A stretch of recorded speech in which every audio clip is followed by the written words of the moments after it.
Bogus billing સંદર્ભે GST વિભાગની જામનગરમાં કાર્યવાહી. દિપેન શાહ અને સ્મિત શાહની ધરપકડ. આરોપીઓએ બનાવટી બિલના આધારે 78 કરોડ 50 લાખની ખરીદી દર્શાવી. તેના પર 14 કરોડ 12 લાખની કરી હતી કરચોરી. કોર્ટે બંનેના 2 દિવસના રિમાન્ડ કર્યા મંજૂર. બિલ્કિસ બાનો કેસમાં સુપ્રીમ કોર્ટના ચુકાદા સામે ગુજરાત સરકારે સમીક્ષા દાખલ કરી. પુનર્વિચાર અરજી પણ કરી.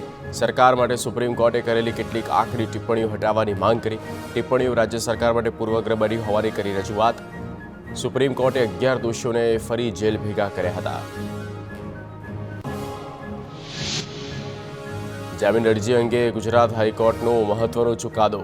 હાઈકોર્ટ સહિત તમામ અદાલતોને જામીન અરજી પર ત્વરિત લેવાનો રહેશે નિર્ણય.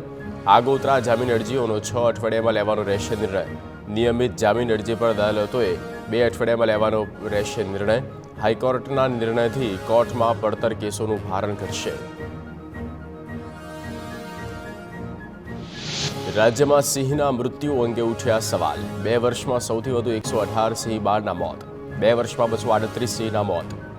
2022માં 117, 2023માં 421ના મોત. સિંહોના રક્ષણ માટેની કામગીરીની માહિતી સરકારે ગૃહમાં રજૂ કરી. સિંહોના સંરક્ષણ માટે સરકારે 2 વર્ષમાં 2776 કરોડનો કર્યો ખર્ચ.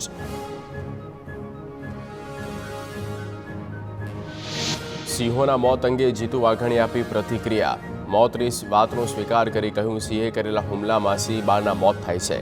દર વર્ષે સિંહોની સંખ્યામાં 5% વધારો થાય છે.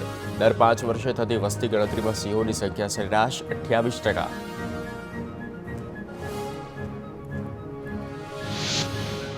વડોદરામાં હરણી લેક દુર્ઘટનાનો કેસ. ભાગીદારો દિપેન શાહ, ધર્મેલ શાહના રિમાન્ડ પૂર્ણ થતાં નામદાર કોર્ટમાં રજૂ કરાયા.